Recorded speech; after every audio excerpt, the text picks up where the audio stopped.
नमस्कार जय जगन्नाथ शुभ सकाळ समस्त को। तो आज मोर किसी डेली ब्लॉग नहीं सकाल सकाल रेडी होगी चलली मोर झियारी निबंध को। तो चलतु आज मुझे देखी आपण मानक आम ओडिया घर एमती निबंध हुए आ झी को कौन गोल्ड गिफ्ट मिले। फास्ट आम रेडी होगी आम भड़ा घर आम शाशुघर को आसिले शाशुघर आम समस्ते मिसिक जीवार प्लान थिला। तो आज मुझे रेडी होती केमी देखा आपण मैंने कमेंट निहाती जनइबे।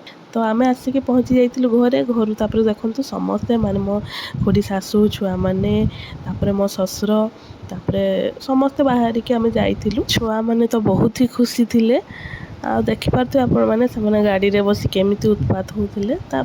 केते सुंदर खाली ग्रीन ग्रीन देखा जाउछि हरा भरा देखा जाउछि बहुत सुंदर खाली सारा गछ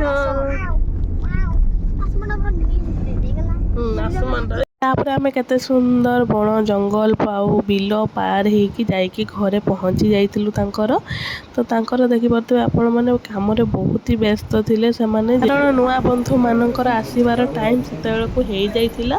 तो से माने टिफिन रेडी करथिले एपटे देखंतु ताकि किछि समय भितर हमर नुआ बंधु माने गेस्ट माने आसीकी पहुँची गले घरे।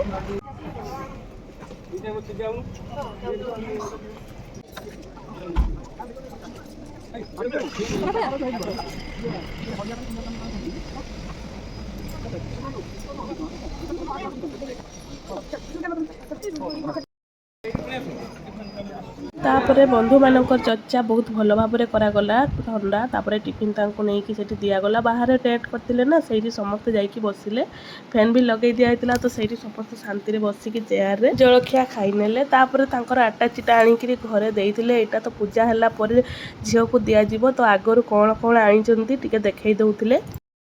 तापरे देखंतु ये हेले आम झियो केते सुंदर देखा जाउचंती ना ताकू जेमिति आज काहारी नजर न लागू।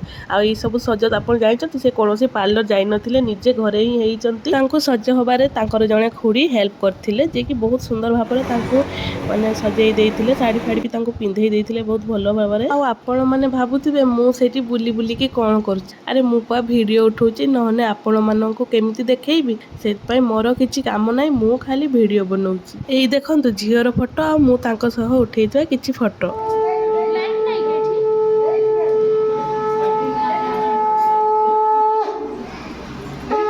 तापर निबंध काम आरंभ हो जाइथिला। तापर तांको शाशुघर लोक माने भी आसिक तांको को देखा करले तांको सहित बहुत फोटो उठेले आ बहुत सुंदर लागुथिला ई सब देखिकी। एपटे पूजारे झियों को बापा आउ पुओं को बापा बसिकी नना पूजा करुथिले निबंध काम बसिया पई कहउथिले केतेबेले गुरुजन मानकर चारिले झियो को आशीर्वाद करिवा पई।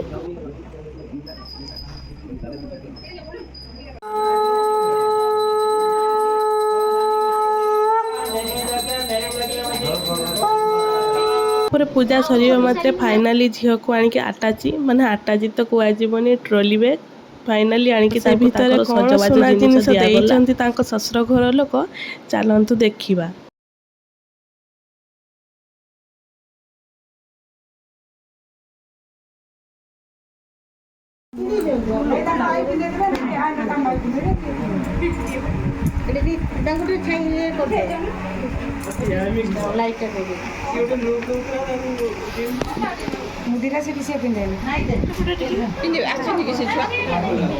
बंधरे तांको जो अलंकार मिलला ताको तांको ससुर घर लोक बहुत भल भाव में पिंधेई देले कारण एटा तांकर आमर तो ओडिया रीतिनीति रे माने ससुर घर लोक ही तांको जहाँ आनी पिंधाती एथिरे पुओ माने माने जी बर सी आसंतीनी किंतु एबे तो सारियाडे चलीची रिंग सेरिमनी भाव में समस्त आसंती किंतु तांकर पूरा माने आमर ओडिया रीतिनीति हिसाब रे करिथिले पुओ आसी नथिले। तो जा हो देखिकी बहुत भल लागिला जे न्यू जेनेरेशन माने भी माने से आमर ओडिया रीतिनीति को मानुचंती। तो सेटा आम घर ही आरंभ होईची तो बहुत भल लागिला। आ आम घरर बड़ गुरुजन माने भी देखिकी बहुत ही खुशी हेले आ तांको कथाटा भी रहिला।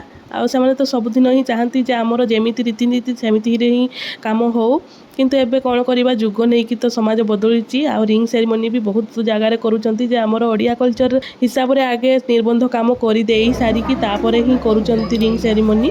ତ ଯାହା ବି ହଉ ଯିଏ ଯେମିତି ଜାଣିଛି ଯିଏ ଯେମିତି ପାଳନ କରିବାକୁ ଚାହୁଁଛି ତାକୁ ସେମିତି କରିବାକୁ ଦିଅ। କିନ୍ତୁ କିଛି ଗୁରୁଜନ ଅଛନ୍ତି ଯେଉଁମାନଙ୍କୁ ନିର୍ବନ୍ଧରେ ପୁଅର ଆସିବା ଅଶୁଭ ମାନେ ମନେ କରନ୍ତି ସେମାନଙ୍କୁ ବି ବୁଝିବା କଥା।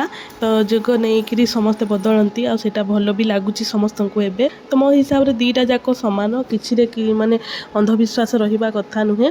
ତ ଯାହା ବି ହଉ ଯାହାକୁ ଯେମିତି ଭଲ ଲାଗିବ ସେ ସେମିତି ହିଁ କରିବ। ତ ସେଥିରେ ଆମର କିଛି ମତାମତ ଦେବା ଠିକ୍ ନୁହେଁ। ମୋ ମତରେ କିନ୍ତୁ ଦିଟା ଯାକ ହିଁ ଠିକ୍ କିଛି ମାନେ ସେଥିରେ ବି କିଛି ଖରାପ କଥା ନାହିଁ।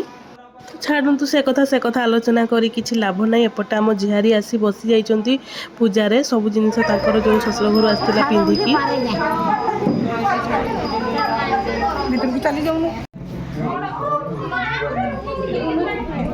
ତାପରେ ଏପଟେ ତାଙ୍କୁ ସମସ୍ତେ ଆଶୀର୍ବାଦ କରିଦେଇଥିଲେ ଯେତେ ଗୁରୁଜନ ସେଠି ଥିଲେ ସମସ୍ତେ ଚାଉଳ ପକେଇକି ତାଙ୍କୁ ଦକ୍ଷିଣା ଦେଇକି ଆଶୀର୍ବାଦ କଲେ।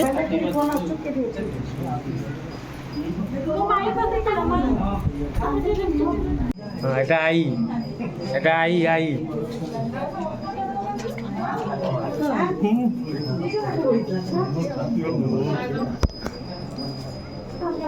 ତାପରେ ସେ ପୂଜା ସରିଗଲା ପରେ ରୁମ୍କୁ ଉଠି ଆସିଥିଲେ କାରଣ ବହୁତ ଜୋରେ ଗରମ ଲାଗୁଥିଲା ଆଉ ସେ ଏତେ ସାରା ସଜ ହେଇଛନ୍ତି ନା ରହିପାରୁନଥିଲେ ଗରମରେ। ସେଥିପାଇଁ ଫ୍ୟାନ୍ ପାଖରେ ଆସିକି ଟିକେ ଠିଆ ହେଲେ ଆଉ ତାଙ୍କର ନିର୍ବନ୍ଧରେ ଖାଲି ହାର ନୁହେଁ ମୁଦି ମଧ୍ୟ ଦେଇଥିଲେ।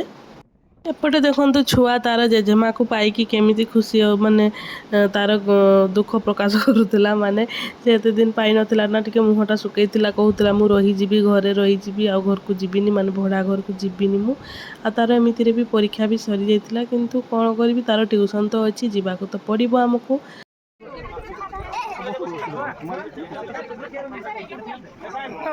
ତାପରେ ସମସ୍ତ ଗେଷ୍ଟ ମାନେ ଆସିକି ଖାଇ ଦେଇଥିଲେ ଆଉ ସେମାନେ ପଳେଇଥିଲେ ଘରକୁ। ଆଉ ସେତେବେଳକୁ ବହୁତ ଲେଟ୍ ହେଇଯାଇଥିଲା ସେଥିପାଇଁ ଆମେ ବି ଯାଇକି ବସିକି ଖାଇଦେଲୁ।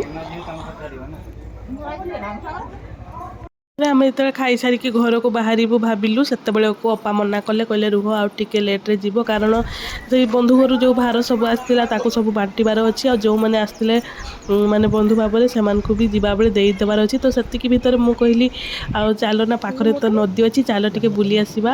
ତାପରେ ନଦୀ ପଠାକୁ ଯାଇଥିଲୁ ଦେଖୁଛନ୍ତି କେତେ ସୁନ୍ଦର ଭାବରେ ସମସ୍ତେ ସେଇଠି କେମିତି ଚାଷ କରିଛନ୍ତି। ଏବେ ତ ଉଠେଇ ଦେଇ ସାରିଲେଣି ଅଧେ ଅଧେ କବି ତ ହେଲେ ବି କେତେ ସୁନ୍ଦର ଖାଲି ଗ୍ରୀନ୍ ଦେଖାଯାଉଛି ଆଉ ଏତେ ସୁନ୍ଦର ପବନ ସେଇଠି ଥିଲା ଯେ ଘରେ ଆଉ ମାନେ ଫ୍ୟାନ୍ ହେବା କିଛି କାମ କରୁନଥିଲା। ତ ସେଇଠି ଆମେ ପଳେଇଲୁ ଆଉ ଦେଖିପାରୁଥିବେ କେତେ ସୁନ୍ଦର ଭାବରେ ସବୁ ଜିନିଷ ଲଗେଇଛନ୍ତି ନଦୀ କୂଳରେ। ସେଇଟା ହିଁ ଗୋଟେ ଭଲ ଲାଗେ ସମସ୍ତେ ପ୍ରାୟ ସେଇଠି ଚାଷ କରିକି ଚଳନ୍ତି ଆଉ ବହୁତ ସାରା ପରିବା ଲଗାନ୍ତି। ମୁଁ ଏଇଠି ତାଙ୍କୁ ଟିକେ ଶିଖେଇ ଦଉଥିଲି କେମିତି ଭିଡ଼ିଓ ଉଠାଯାଏ। ଆମେ ସମସ୍ତଙ୍କୁ ଦେଖା କରିକି ଝିଆରୀକୁ ବାଇ କରିକି ଆଉ ପଳେଇ ଆସିଲୁ। ସେତେବେଳକୁ 4ଟା 4:30 ହେଇଗଲାଣି। ତ ଭିଡ଼ିଓଟି ଶେଷ କରିବା ଆଗରୁ ମୁଁ ଆପଣମାନଙ୍କୁ ଜଣେଇ ଦେଉଛି ଯେ ମୁଁ ବହୁତ କୁଆଡ଼େ ଗଲେ କ'ଣ କରିବି କ'ଣ ନ କରିବି କିଛି ବୁଝିପାରେନି କାହାରିକୁ କିଛି ହେଲ୍ପ ବି କରିପାରେନି। ଯଦି ମୋତେ କେହି କୁହନ୍ତି ଯେ ଏଇଟା କରିଦେ କି ସେଇଟା କରିଦେ ତାହେଲେ ମୁଁ କରିଦେବି ଆଉ ନହେଲେ ମୁଁ କିଛି କରିପାରେନି। ସେଥିପାଇଁ ମୋତେ ନିଜକୁ ଭିତରେ ହିଁ ବହୁତ ଗିଲ୍ଟ ଫିଲ୍ ହୁଏ। ସବୁ କଥା ଛାଡ଼ନ୍ତୁ ପରେ ଆଉ କେଉଁଦିନ କଥା ହେବା ବସିକି। ତ ଭିଡ଼ିଓଟି ମୁଁ ଏଇଠି ରଖୁଛି। ଯଦି ଆପଣଙ୍କୁ ଭଲ ଲାଗିଥିବ ଲାଇକ୍ ସେୟାର କମେଣ୍ଟ ନିହାତି ଦେବେ। ସବସ୍କ୍ରାଇବ୍ କରିବାକୁ ଜମା ବି ଭୁଲିବେନି। ରହିଲି ଜୟ ଜଗନ୍ନାଥ।